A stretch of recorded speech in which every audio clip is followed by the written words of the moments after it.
Ayon sa mga kwento, ang Biringan City ay isang kaharian ng mga maligno o engkanto. Ito ay sinasabing mayroong napakagandang tanawin at likas na yaman, ngunit ang mga taong pumapasok dito ay hindi na muling lumalabas. May mga kwento rin na nagsasabi na ang mga tao ay inaakit pumasok sa lungsod sa pamamagitan ng mga misteryosong liwanag o boses na umaakit sa kanila.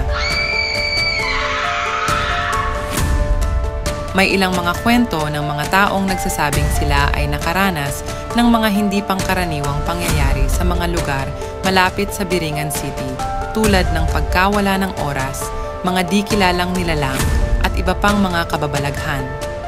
Sinasabing ang mga pagkain na galing sa loob ng Biringan kapag kinain ay maaring may kaakibat na sumpa o baka hindi na makabalik ang espiritu sa kabilang mundo. Ang sabi rin ng mga matatanda, kapag hindi nakabalik ang espiritu sa loob ng 24 oras, ay posibleng tuluyang mabaliw o mamatay ang katawang lupa na naiwan sa mundo.